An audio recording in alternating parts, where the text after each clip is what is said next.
Hello friends, welcome to my channel daily current affairs. ఈరోజు మనం 22 April 2025 యొక్క current affairs చూద్దాం. ఫస్ట్ మనకి 22 ఏప్రిల్ రోజు వరల్డ్ ఎర్త్ డేగా జరుపుకుంటాం.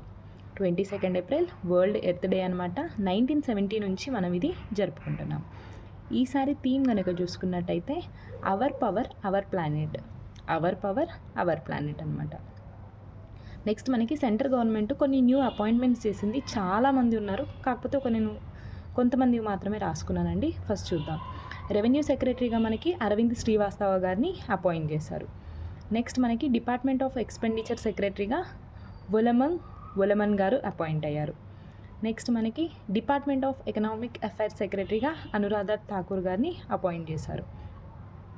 నెక్స్ట్ మనకి క్యాథలిక్ చర్చ్ హెడ్ అయిన పాప్ ఫ్రాన్సిస్ గారు పాస్డ్ అవే. క్యాథలిక్ చర్చ్ హెడ్గా పాప్ ఫ్రాన్సిస్ గారు పాస్డ్ అవే అనమాట.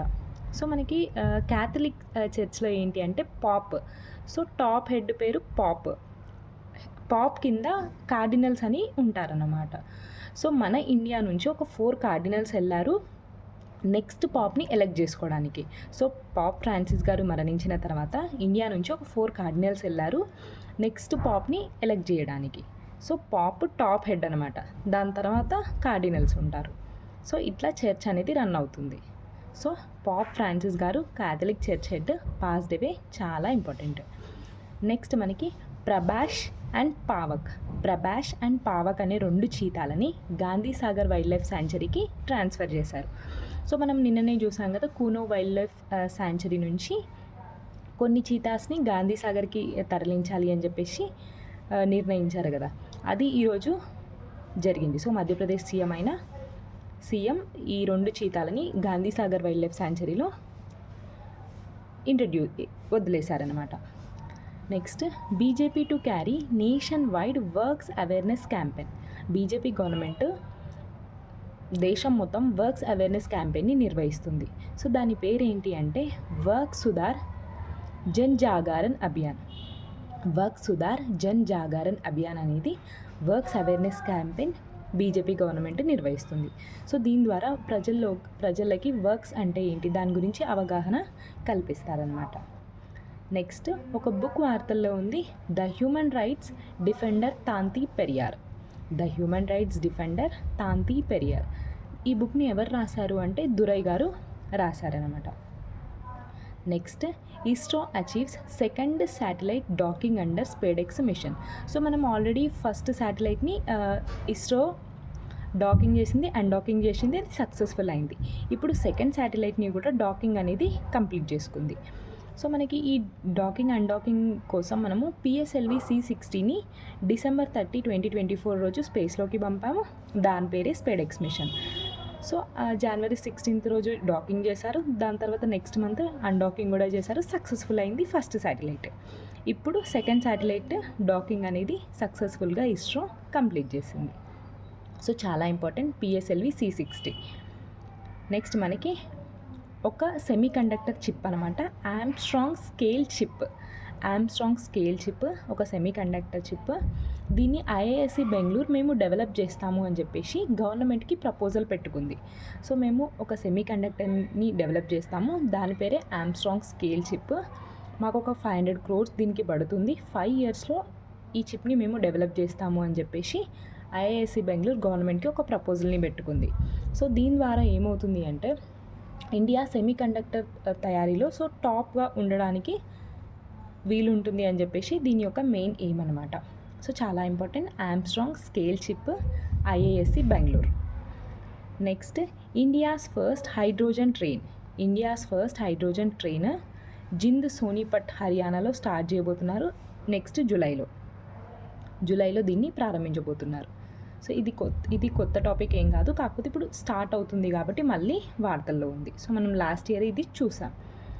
నెక్స్ట్ యునెస్కో ఒక రిపోర్ట్ని రిలీజ్ చేసింది, గ్లోబల్ ఎడ్యుకేషన్ మానిటరింగ్ రిపోర్ట్.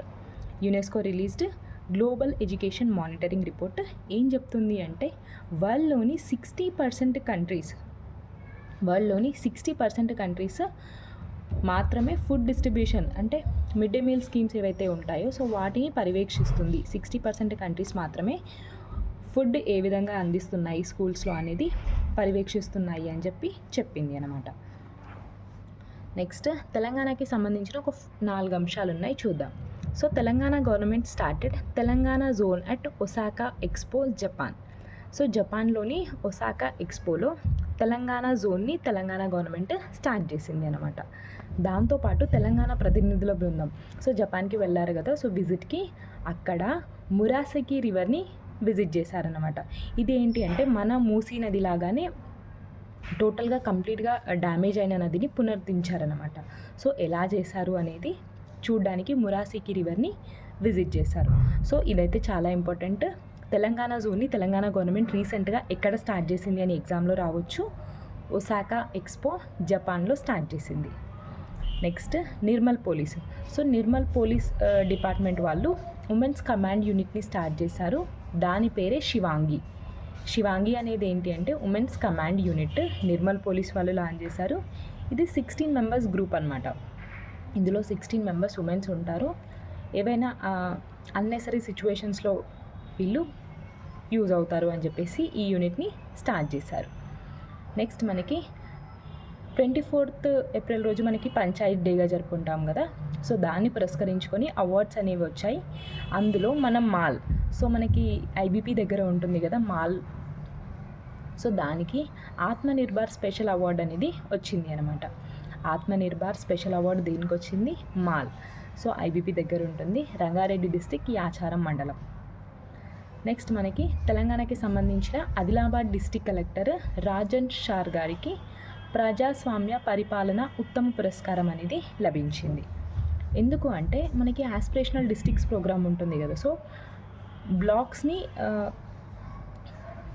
కొత్తగా తీర్చిదిద్దాలి. సో శానిటేషన్ విషయంలో కానీ హెల్త్ ఎడ్యుకేషన్ అన్నిట్లో కూడా ఆ బ్లాక్ని బెస్ట్గా తీర్చిదిద్దే విషయంలో ఆదిలాబాద్ డిస్టిక్ కలెక్టర్ రాజేష్ రావు గారికి ప్రజాస్వామ్య పరిపాలన ఉత్తమ పురస్కారం అనేది లభించింది.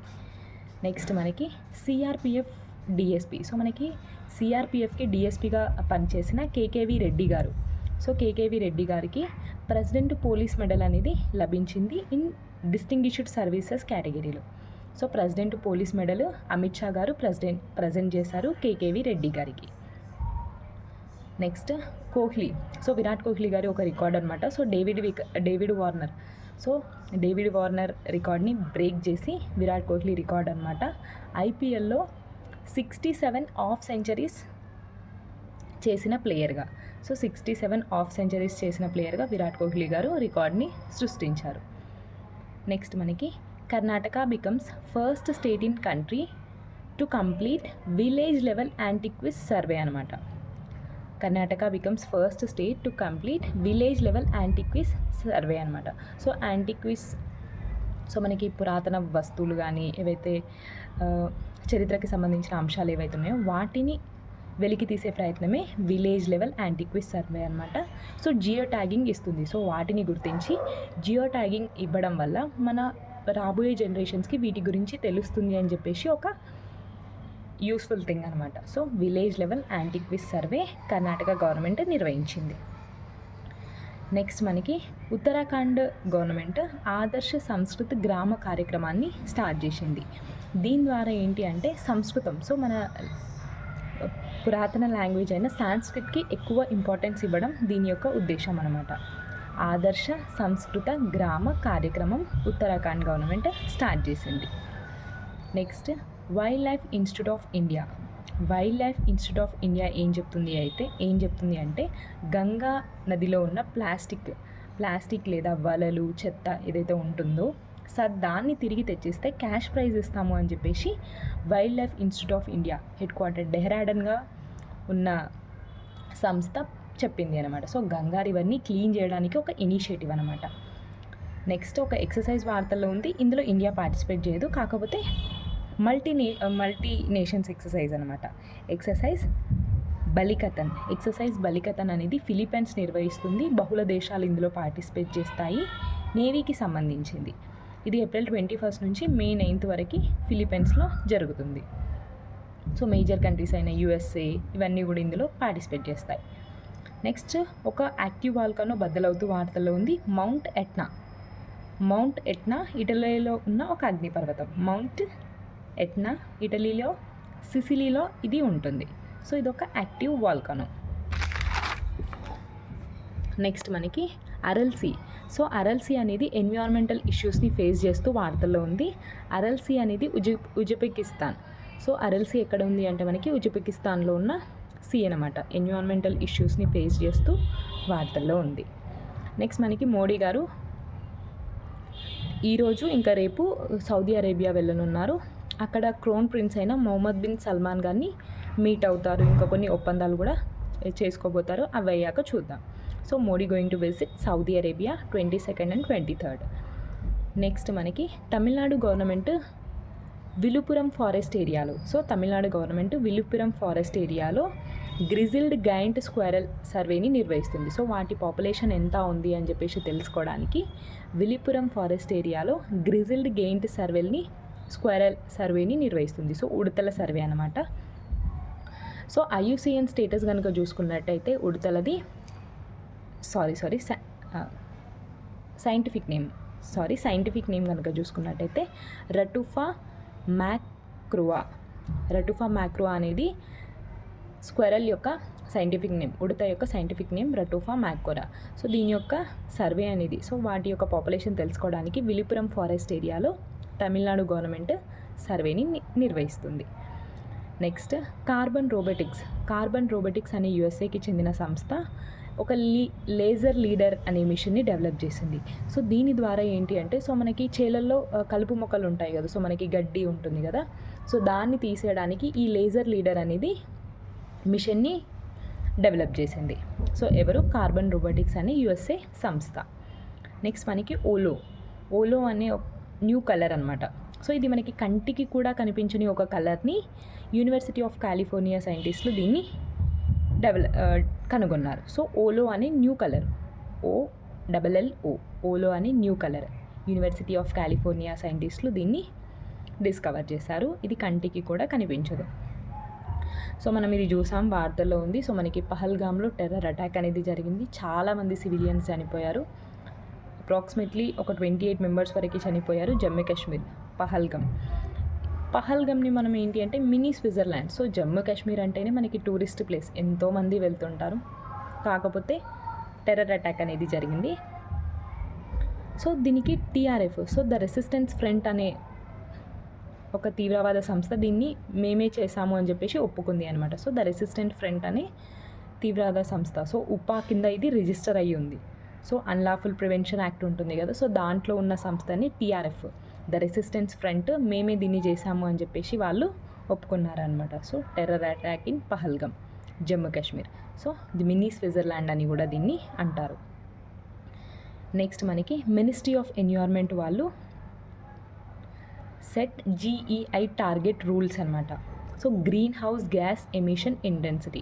సో ఒక 4 సెక్టార్స్లో గ్రీన్ హౌస్ గ్యాసెస్ ఎమిషన్స్ని తగ్గించడానికి కొన్ని టార్గెట్స్ అనేది సెట్ చేసింది మినిస్ట్రీ ఆఫ్ ఎన్విరాన్మెంట్ వాళ్ళు. ఆ 4 సెక్టార్స్ ఏంటి అంటే aluminium, cement, alkali and pulp and pepper. ఈ 4 సెక్టార్స్లో గ్రీన్ హౌస్ గ్యాసెస్ని తగ్గించాలి అని చెప్పేసి ఒక టార్గెట్గా పెట్టుకుంది మినిస్ట్రీ ఆఫ్ ఎన్విరాన్మెంట్. నెక్స్ట్ మనకి government of India amended tobacco board rules 1976ని అమెండ్ చేసింది. Extending validity of rules from 1 to 3 years. So రూల్స్ని మనకి ఏవైతే రూల్స్ వ్యాలిడిటీ ఉంటుందో వాటిని 1 year నుంచి 3 yearకి ఎక్స్టెండ్ చేసింది. నెక్స్ట్ మనకి 34 క్రిటికల్లీ ఎండేంజ్డ్ వల్చర్స్. సో 34 క్రిటికల్లీ ఎండేంజ్డ్గా ఉన్న వల్చర్స్, రాబందుల్ని హర్యానా పింజోర్ నుంచి మహారాష్ట్రకి తరలించారనమాట. సో హర్యానా పింజోర్ నుంచి మహారాష్ట్రకి తరలించారు. సో ఈ హర్యానా పింజోర్లో VCBC ద్వారా వీటిని పెట్టారనమాట. సో వల్సర్ కన్జర్వేషన్ బ్రీడింగ్ సెంటర్, దీన్ని 2001లో డార్విన్ ఇనిషియేటివ్ ద్వారా దీన్ని పెట్టారనమాట. సో రాబందులను రక్షించడం కోసం ఎస్టాబ్లిష్ అయింది VCBC 2001లో. సో ఇప్పుడు కొన్ని పరిస్థితుల వల్ల ఈ హర్యానా నుంచి మహారాష్ట్రకి ఆ 34 వల్చర్స్ని పంపించారన్నమాట. సో వాటిని ప్రొటెక్ట్ చేయడానికి. సో ఆ వల్చర్స్ యొక్క స్టేటస్ ఏంటిది? IUCN క్రిటికల్లీ ఎండేంజర్డ్ అనమాట. సో ఇది ఫ్రెండ్స్ 22 April 2025 యొక్క current affairs. Thank you so much.